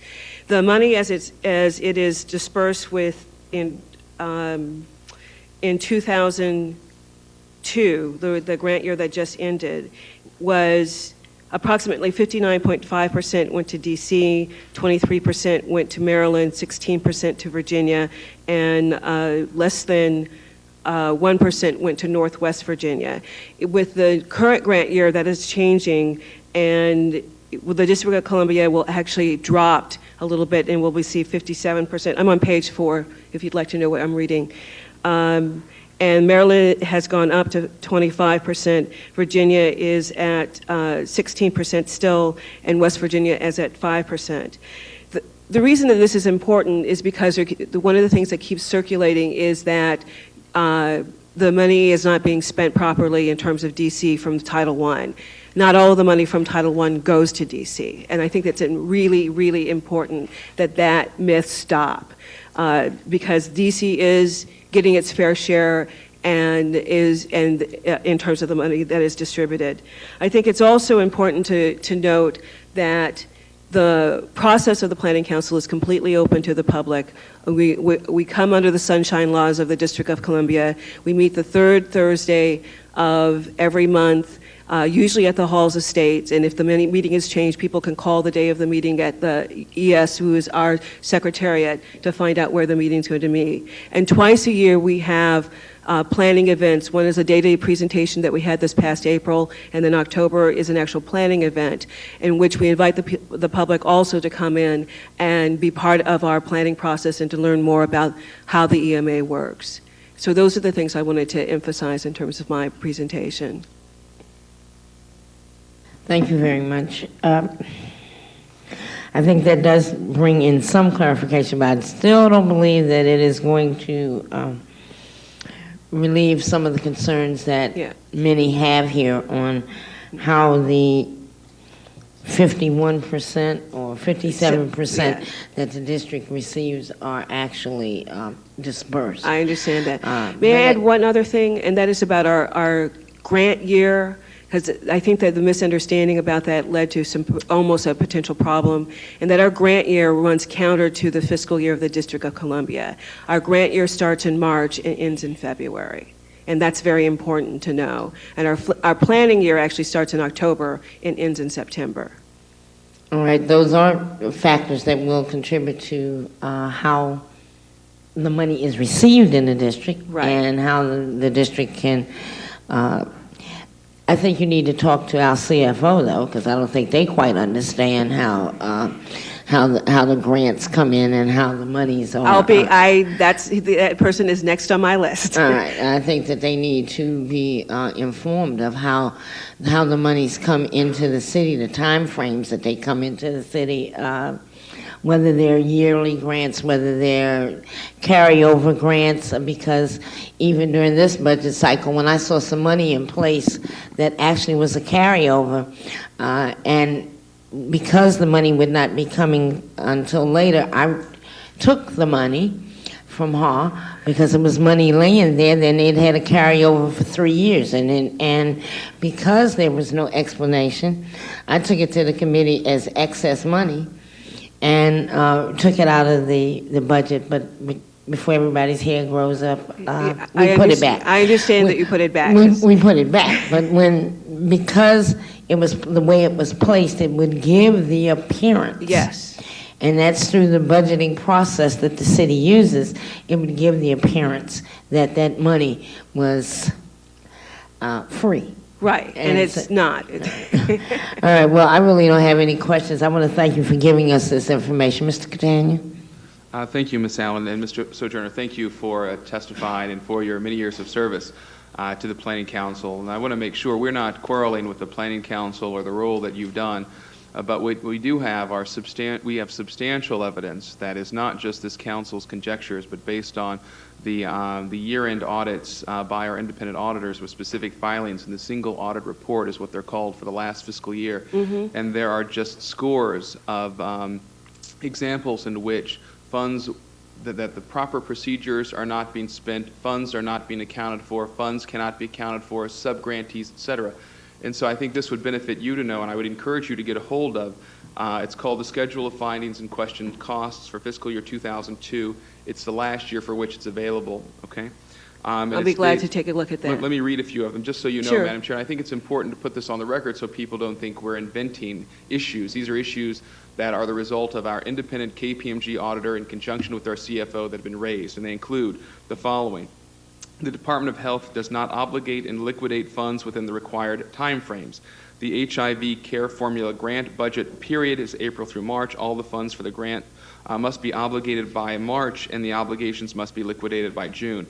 We note 9 instances out of 30 items selected in which the funds were not obligated and are liquidated within the 90-day period. Let me continue. Okay.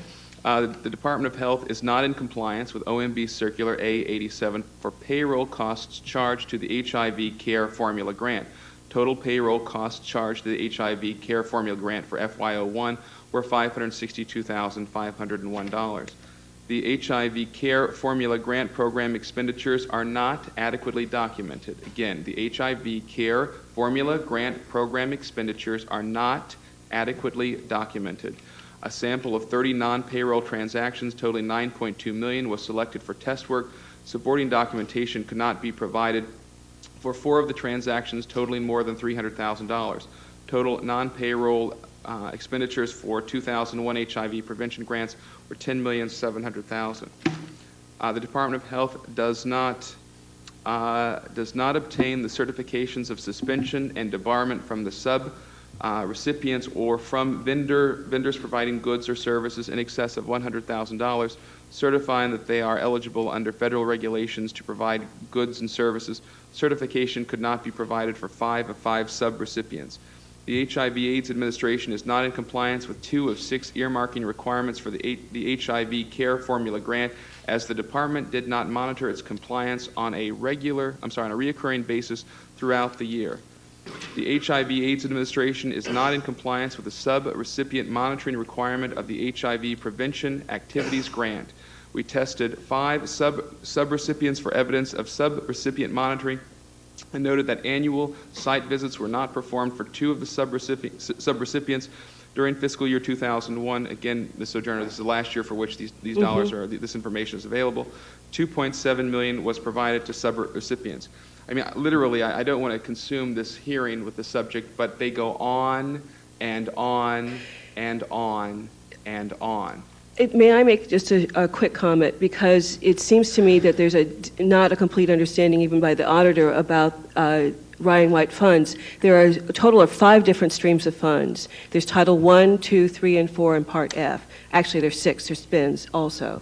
So all of those are different, have different grant cycles, have different regulations, and have different requirements. And I think it's important that for instance, the grant year that you mentioned, April through March, is not our grant year. Ours is March through Well, Ms. February. Sojourner, that provides an explanation for one of about 7. I'm not saying I can explain all of it. I'm just saying that I would also ask for a further explanation of which particular programs, because it's not just enough to say CARE Act, since there are so many streams of money that come under CARE Act. There are others, and they go beyond the CARE Act. The HAPWA, DOH, HAA failed to adequately document its monitoring of its sub-recipients. DOH did not obtain current single audit reports for 2 out of the 5 sub-recipients tested. One sub-recipient has not submitted a single audit report for fiscal years 1999-2000 and the other for fiscal year 2000.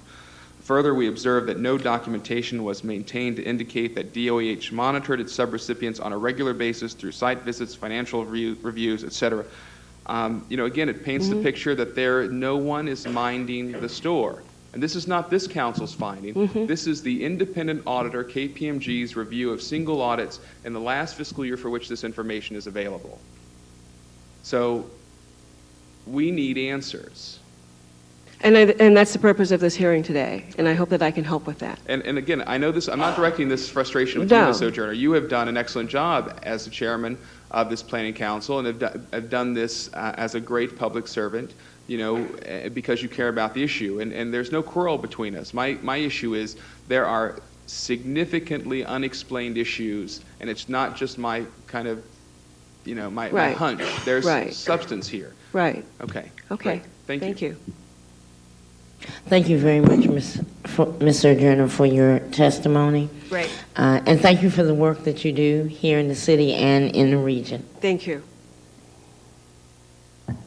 Since we do want to be out by 5, I'm going to start calling people 3 at a time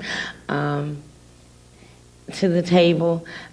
You still have your 3 minutes designated. You're not coming as a panel, so I don't want anybody to think they're coming up as a panel and have 5 minutes. You still have 3.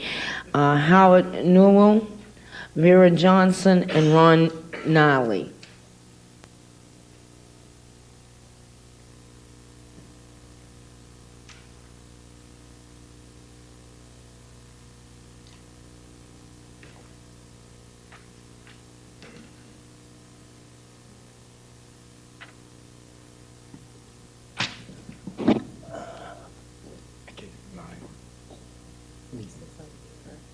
Sure.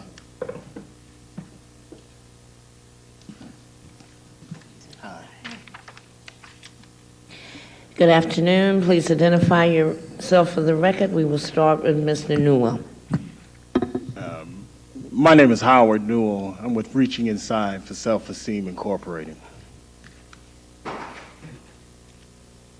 Once you've identified yourself, then you may start with your testimony. All right. Okay, I'm not going to read the statement. I just want to give an overview. We are a 501c3 in the District of Columbia.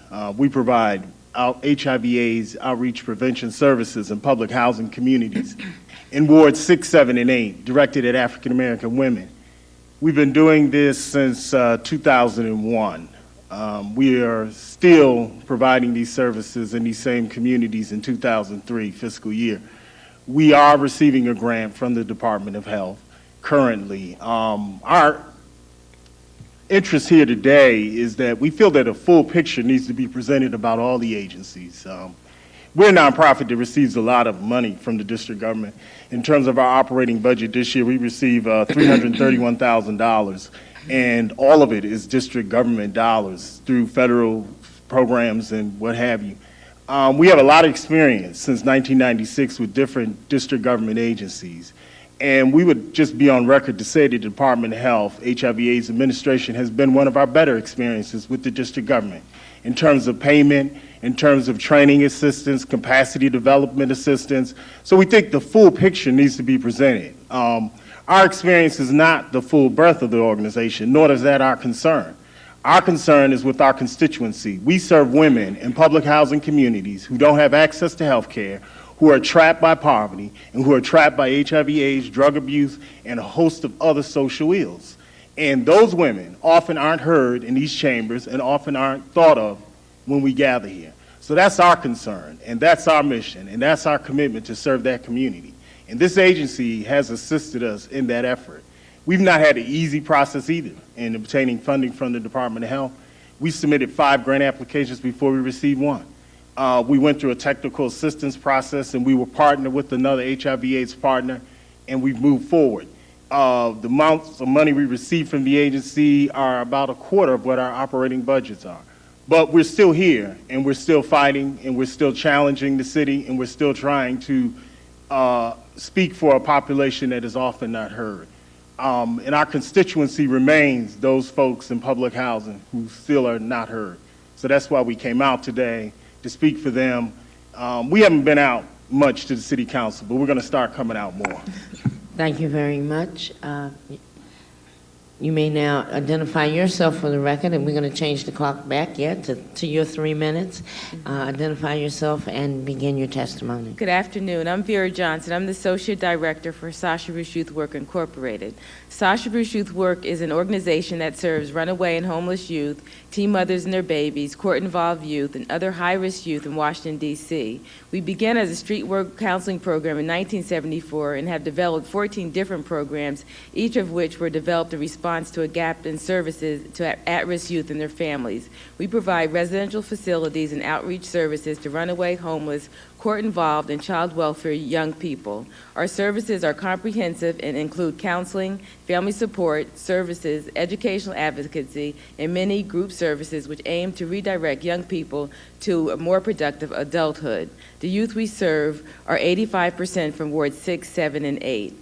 Because we are a young agency that continually innovates based on youth needs, we began providing HIV/AIDS prevention services in 1989 and have been doing so since, adding new initiatives when needed. The young people we serve, runaway, homeless, teenage mothers, court-involved, abused, and neglected youth, are at the highest risk of HIV infection.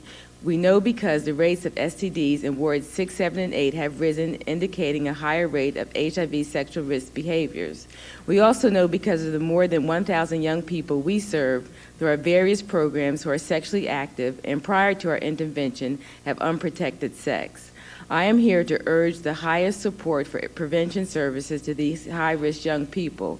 Through our support from HA, we have been able to provide 500 youth with skill-building groups, street outreach services to more than 9,000 youth who also receive information about where to access services and condoms, prevention case management to more than 200 young people, and we have sponsored a radio show that airs weekly in collaboration with WKYS called What's the Deal, Yo?, and depicts teen characters who are dealing with HIV issues. We know we are making a difference in the lives of the young people we serve, especially when we can engage them in a longer-term relationship and can therefore intervene in the lifestyle patterns that have developed. The research on AIDS prevention messages and youth show that the message needs to be delivered 4 or more times in order to penetrate the sense of invincibility that young people have about their own mortality. Also, young people who are troubled and having difficulty in their lives are often fatalistic, and so AIDS prevention needs to be combined with other supportive services as they are at Sasha Bruce. The AIDS epidemic continues to plague the communities of the youth and families we serve. We are sometimes dealing with young people whose parents have died or are dying, and they will be left homeless as a result. You got about 10 seconds, so you okay. better do okay, your to cut it short, basically, what we want you to know that HA has allowed us to provide these services. Have there been some situations that we were confronted with HA? Yes, there has at times, but we've been able to work through them, and we just want to implore you that, the money needs to stay in the community to serve these young people, and that, we challenge you to just let us continue to do the work for young people, and we think that HA is able to continue to work out these problems. Thank you very much. You may identify yourself for the record and begin. My name is Ron Neely, the founding executive director of Carl Vogel Center. Good afternoon, Madam Chairman and council members. I have been a district Can you resident check to make sure your mic is on?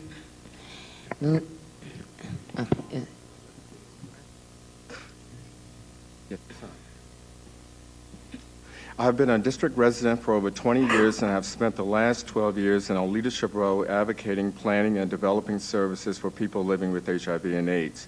During this time, I've worked closely with the district government officials. Briefly, let me explain the nature of my relationship with the HIV/AIDS administration. I'm currently involved in the following activities: member of the Metropolitan Washington Regional HIV Health Services Planning Council, co-chair of the EMA-wide Planning Committee, member of the Executive Committee, and a member of the DCHI AIDS Drug Advisory Committee. As the executive director of my agency and as an individual deeply concerned about services for people with HIV and AIDS, I've interacted with the administration for the last 8 years. I was afforded my first opportunity when I was the founding co-president of the DC HIV Community Coalition, an advocacy group that was made up entirely of people with HIV and AIDS. The Carl Vogel Center, a 12-year-old minority-based organization providing services to DC residents with HIV, originally began as a grassroots membership organization and has now grown, into one of the leading providers of nutrition education, treatment education, adherence counseling, and is the largest Title I Care Act provider of complementary medicine, acupuncture, and massage in the district. Having identified case management and mental health services as unmet needs, the center is now providing these services as well. and is poised in fall of this year to provide early intervention services or primary medical care in wards 4 or 5 if successfully funded. Carl Vogel Center currently receives Ryan White Care Act Title I, II, and III funds. However, the largest single funding source is Title I in the Minority AIDS Initiative, also administered by HA. These funds have allowed the agency to develop innovative programs that have been nationally and internationally recognized. For example, Carl Vogel Center Treatment Adherence Program was featured with 7 other programs in the Human Resources Services Administration funded best practices publication. The program was also presented during one of HRSA Ryan White Care Act Title I National Technical Assistance Conference calls. At the 13th International Conference on AIDS in Durban, South Africa, Carl Vogel abstract demonstrating the effectiveness of community-based adherence support was selected by the Scientific Program Committee for an oral poster presentation. These are only a few of the examples of successful programs that have been developed and widely recognized as a result of support from the HIV/AIDS administration. At times, despite differences regarding organizational issues, I'm going to have asked you summarize. You have about 9 seconds. okay, the role of HAR in supporting community-based service providers like Carl Vogel Center has been critically important.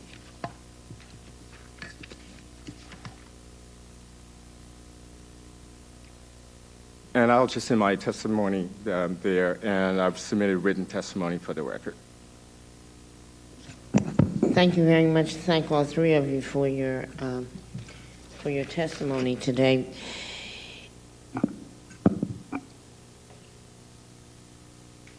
Rise. Yes. How long did you say that you have been active and have been receiving support from the HIV/AIDS administration?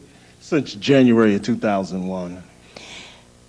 Was the process I know you applied and 4 times, I think you said, or five times before you received a grant. Can you tell me a little bit about the process, what you had to go through to get that grant at the fifth stage? What had happened was that because we were a primary youth service provider, there was a question about our capacity to provide the service. And since we were primarily dealing with young people, we were talking about adult women. And we came to the project because we saw there was a need. Women were not being talked to about HIV/AIDS in public housing communities because that's where we were serving young people. So we started writing for it. We were called in by the Department of Health, although we weren't selected, to have a conversation about, what our intentions were and how they could assist us in improving our capacity. And that's how the partnership that happened between RISE and the Washington Free Clinic started, so that we could improve our ability to provide HIV prevention services and also partner with an organization that had a history of providing the services so that we could come up to speed and be competitive. So are you a grantee or are you a sub-grantee? We are a grantee. Okay. We've been a grantee on our own since 2002. So is this a contractual agreement or is this a grant agreement? This is a grant agreement through the prevention part of HIV/AIDS. And DC appropriated dollars this year. So now I'm going to ask you a question. Are you getting certified for Medicaid? So if you get DC appropriated dollars now, are you in the process of getting certification for Medicaid? No, Councilwoman Allen, because our approach, we're out in the community trying to educate, inform, and get people to get tested and referred and provide education services. But there may be a way to pay for the testing that we don't have to spend as much money out of. We don't do the testing. We refer people for the testing. All right. Okay. See, we train women in public housing to become peer educators and advocates in their community so that they can inform others and encourage people to get tested, get connected to medical services, get drug treatment services, so they become an information resource right there in Benning Terrace, Lincoln Heights, and East Capitol dwellings. Okay. I'm reading your testimony, and In Ward 7 and 8, you didn't mention a Ward 8 location just now. You said Benning Terrace. We're at Woodland Terrace, thank you very Highland much. Additions, Highland Dwellings. Okay, thank you Oh, very yeah, we much. love You Ward only 8. named stuff I'm in a Ward resident of 7. Ward 8. Yeah. Sir, fine. Yeah. So put us on the, Oh, yeah. put us Oh, on. I read your testimony. It says 7 and 8, and you only rattled off 3 programs, and they were all on the other side of east of the river. I wanted to All right. give 7 some play, too. Do it equally. Do it equally. All right. Thank you very much. I don't have any other questions. Don't move because Mr. Catania may have some questions for you. Sasha Bruce, you've been in the business of dealing with young people for many, many years. How long have you been dealing with HIV/AIDS administration? Approximately, I think around 6 years. It's been a while, though. How long have you been? I've been at Sasha Bruce for 26 years. And so how long have you been working with the program with? As long as Sasha Bruce has. So about 6 years, I believe. Okay. Yes. All right. Because you were saying Sasha Bruce, then you, so I want to know if they've Yes. changed persons working with it or if it's been continued. Can you tell me about any of your problems? And believe me, I know that we have good stories coming out, but there's been a bumpy road at some juncture as you went through. Are you a grant program? Are you a contract program? And tell me if they've helped you with technical assistance and what other, or not, okay? Or if there have been things that they have not been as cooperative as you would like to have had as a grantee. Sure. As far as one thing is that we have a prevention case management program. Bring that I'm mic. sorry. Yeah, thank Right you. now we have, we're doing prevention case management, and that is a new initiative, which is, what happens is that we've been able to hire a social worker to provide, case management to young people really high risk, which is a new initiative that we haven't been able to do before. We really appreciate that because we needed that. So that was something that they brought to our attention, and we appreciate that. So that's good. All right, as far as that. But as far as a concern that we do have, which I'll be, open about, is that we encourage them to be able, that we are able to sign our NOGAs more expediently. That would be good. Now, I have a question about your social worker that's Yes. working on our young people with HIV/AIDS. Is it 100% funded through the HIV/AIDS administration? Yes. Do they service only the people who are known to be? These are high-risk young people. These are not necessarily kids who have been identified of being infected. They're at higher risk. Okay. So they've been identified by other counselors.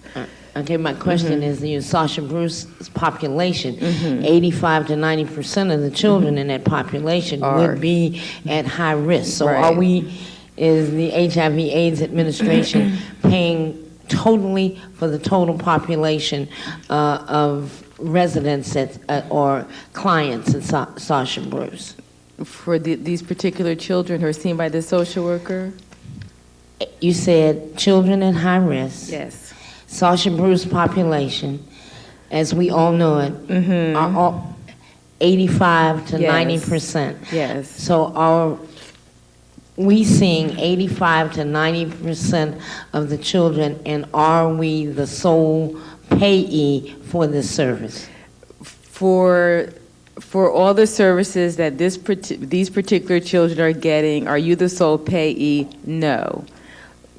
But for the services, but are you paying the salary of this particular social worker? Yes. These children get other services too. Okay, so let me rephrase. Okay. Children who come to Sasha Bruce, who end up with this social worker. Yes. Do they have any other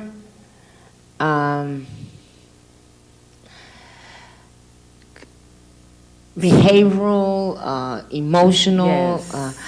and so in this social worker service for prevention, does the social worker also do any other task? No. And I guess that's, my Right. question is, are we paying for her to do something No, other than? no, you are Okay, not. all No, right. they referred to her for that specific area. Then these children have a counselor to take care of the other tasks. This is her specialty.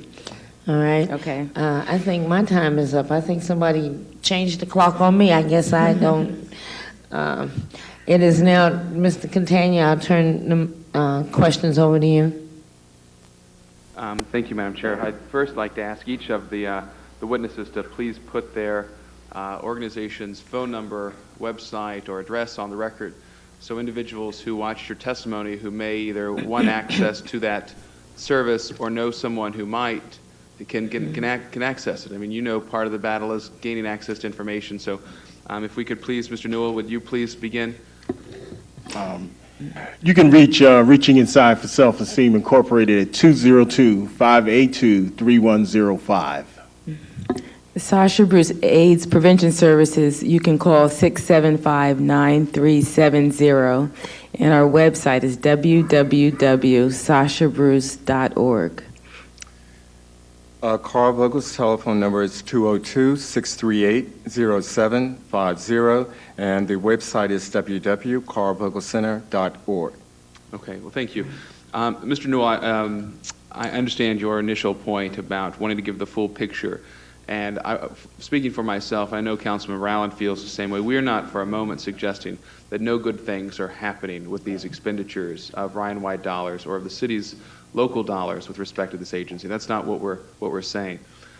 We just went through a budget process where more than any other time I've been on this body, the dollars are tight, right? So we're caught with trying to get more for our dollars, and there aren't enough dollars to do all the things we want to do. And so, you know, the way you get more out of your dollars is through better management from an agency perspective, okay? You know, as I've listened to a number of folks testify, and, you know, you may recall you were in the audience when I was asking Ms. Scher from the National Children's Hospital, you know, what kind of even internal communication she has with her own organization on two easily integrated programs that could benefit the whole population. I think that's a management issue. You know, I was listening to her talk about the need to reach out to pregnant women. Well, she's part of the DC Healthcare Alliance. In partnership, she's contractually a partner with Unity Healthcare. Unity Healthcare that took over running the PBC, the Public Benefit Corporation, or DC General's neighborhood clinics. She should be, and her school-based health and her HIV prevention, and she already mentioned she's active in Healthy Starts, trying to help, you know, especially poor women, educate them about being tested and taking care of their children. She should be in touch with her contractual partner at Unity to provide those services to a larger population. You see what I'm saying? Mm-hmm. It's about an integrated, comprehensive, common sense, using your resources as best you can, because we just can't print money in the basement. We just don't have it. And speaking for myself, my concerns with and I'm not saying that no good things are happening. To the contrary, I think a lot of good things happening, but I think we are falling far short of our potential.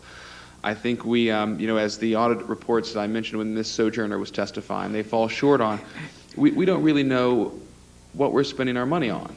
You know, we're not monitoring our grantees or our sub-grantees, so we don't know what value we're getting for our dollars. We're not insisting on a comprehensive, coordinated strategy where we have Ms. Johnson from Sasha Bruce, who's dealing with invariably young women who are at risk. And I would ask, you know, what conversations have you had with Sister Speak, with the woman who testified a few people before you? You're going after the same population, and you could benefit from knowing what each other is doing and educating each other about best practices and making sure, well, I've got these wards covered, you concentrate on these wards so we're not falling all over ourselves. And so, you know, we really need to focus at getting value, and ultimately, when we fail to meet some of these OMB requirements and federal regulations with respect to financing, when we fail to meet them, we lose money. And we can hardly afford to lose money. So this may seem kind of like nitpicking, esoteric accounting issues, but if we aren't doing this according to the law, we'll lose the money. So I want to say, from where I sit, the work the three of you do is very important. I think there's no more important work, frankly, than working with our children and working with our residents of public housing, where we have seen an explosion in STDs. And so these are extremely important endeavors. And where, from my seat and from the council member seat, we got to have all the dollar. I mean, we need to be hitting this on all cylinders, and we can't be worrying about an organization that can't properly support you. Okay, so that's why we're here today. But I want to thank each of you for your testimony and for your hard work in the community. Thank you. I want to thank you all for your testimony.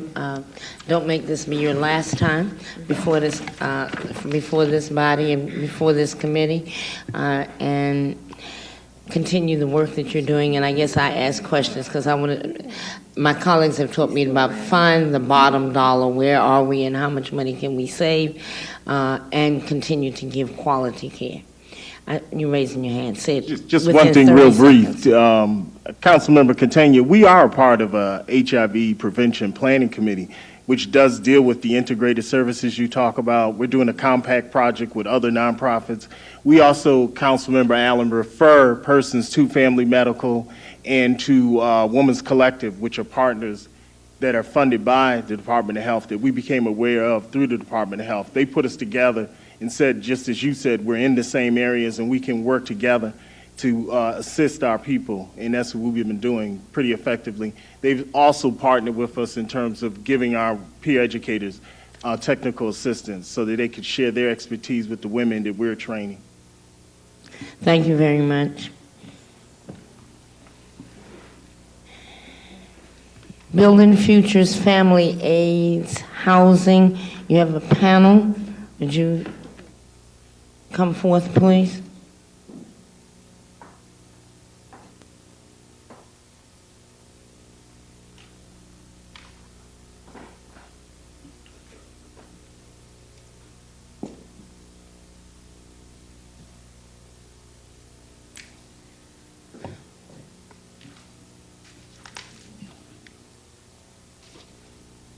And before you get started, I'm going to ask my colleague if he will chair for about 10 minutes, and then I will be back. So he will now take over. Thank you. Ms. Newton-Rhodes, will you be delivering the testimony for the panel? Yes, I think actually all of us are going to speak. Okay, why don't you please state your full name, introduce your colleagues, and then begin your testimony. Yes, my name is Susan Newton-Rhodes. I'm the chairman of the board for Building Futures. Okay, and I'm sorry for interrupting, but we want to make sure that the green light is on your mic and that you speak as closely as you can to the mic, so we can make sure we get you on audio. So please, okay. Ms. Rhodes. I'm the board chair for Building Futures. Joining me today is Steve Soiser, who is the treasurer for Building Futures. And we also have one of our clients, Debbie Smith, from the Sunflower House property. Okay, please, Ms. Newton-Rhodes, if you will begin your testimony. Good afternoon. My name is Susan Newton-Rhodes. I serve as the current president of the board, a 12-year-old nonprofit organization located in the district. Since its inception, Building Futures has worked to advance its primary mission of providing decent housing for individuals and families living with the HIV virus and AIDS through the development of programs that provide housing assistance, emergency financial assistance, and case management services. Though I am here on behalf of Building Futures, I am also here to represent the interests of our current and former clients who are with me today. We are all in agreement the HIV/AIDS administration must be held accountable for, one, putting our clients and their housing at risk, severely delaying invoice reimbursements, and thereby creating cash flow problems for our organization, retaliation and threats against Building Futures and its staff, HA's refusal to respond to emergency needs in the community as it arises, timely delivery of grant awards, and appropriate documentation to ensure the continuity of care for our clients. Over the last several months, I've had to assume the day-to-day operations of Building Futures because of HA mismanagement of the extension of Building Futures grants. This led to the collapse of our organization, which was the largest provider of rental housing for families living with HIV. As a result, the housing for approximately 70 individual clients is threatened. 11 of our staff members are now unemployed, and other service providers have been thrust into the chaos created by the dismantling of the infrastructure created by Building Futures over the last 12 years. HA's retaliation against Building Futures has created unnecessary crisis within the HIV community. Earlier testimony I presented on April 9th documented the specific events that led to this unprovoked retaliation. Today I want to alert this committee to 3 areas that HA has failed to address specifically with Building Futures. 1, providing case management services for our housing clients, 2, responding to repeated requests to sell one of our properties, Daffodil House, and develop permanent replacement housing in a safer environment, 3, refusing to pay invoices dating back to December of 2002 and operating expenses incurred by our organization in January and February of this year. In the last month at Sunflower House, our 20-unit building, 3 residents have died, yet HA continues to ignore our calls, letters, and pleas for assistance. In reviewing our 12-year history with HA, we are convinced that there needs to be a mechanism put in place that will assist in the administration of this agency and its program delivery capacity. We strongly recommend the following. 1, institute a procedure within HA for timely reimbursements to service providers on grant agreements they manage. Implement administrative changes within HA. Toward that end, we recommend establishing a group representing service providers, the City Council, and HA that will undertake the task of identifying critical administration problems and proposing solutions. 3, authorize the Mayor's Advisory Committee on HIV/AIDS to develop and implement programs within HA to address the needs of the HIV community. That's all that I have. I will turn the chair over to Steve. Good afternoon. My name is Steve Soiser. As Susan mentioned, I'm the treasurer of Building Futures and now a virtually full-time volunteer for the organization. Susan and I each have 15 to 20 years of professional experience in the housing and community development field. We come before you with the unique ability to speak honestly about our experiences with the HIV/AIDS administration because neither of us have professional aspirations to work for agencies funded by HA, and because of all of Building Futures funding from HA, previously 85% of our annual budget has been dismantled. Very few other AIDS service providers are able to speak as clearly or honestly for fear of retaliation from HA. We request your assistance in addressing the pressing problems of a poorly run city agency that needs reform from the very top. Much of the leadership at HA does not know the meaning of the term public service. Instead, I believe personal power and control motivate the actions of much of the leadership of this important city agency. Decisions affecting AIDS service providers and our clients are made on the basis of top managers' personal likes and dislikes. Contract administration is careless and haphazard, and HA employees are treated with the same level of disrespect, indifference, and partiality as the outside community. Time limitations don't allow me to document and substantiate our claims here, but our written testimony provides additional information, and we're both available to meet with council members and staff outside of this hearing to discuss these issues. HA deserves the attention of the City Council because of the clients it serves, AIDS service providers, and the frontline employees at HA. If City Council fails to act decisively and immediately, federal agencies that provide funding for programs administered by HA will do so. But reform of HA can and should take place at the local level with the leadership of City Council. Thank you. Thank you. I'm going to use the prerogative as acting chair to alter the time constraints for the panel. There was a member of the panel whom I very much want to hear from, who was not given the time constraints an opportunity to testify. Ms. Smith, if you would care to say a few words, take as much time as you'd like, and explain how your relationship with Building Futures and how this contract dispute has impacted you. Yes. Again, my name is Deborah Smith, and I'm a resident of Building Futures. And just take your time. All right. Coincidentally, Ann Sherry was actually the first person I met, the social worker, but now she's a program director for Children's Hospital. She had did an earlier testimonial, and she was a social worker. My daughter, she was very sick with pneumonia at 4 months old, and without Ann Sherry support as a social worker, helping me and with my family, helping us become stronger mentally, and introducing us to Building Futures for a better living, normal environment, our situation would have had been absolutely abrupted and worse. Right. So you, and I'm sorry for interrupting, Ms. Smith. You were a tenant obtaining assistance through Building Futures, having been referred there by Ann Sherry, okay. when she was a social worker from the beginning. Okay, and how has the disruption in Building Futures impacted you and your family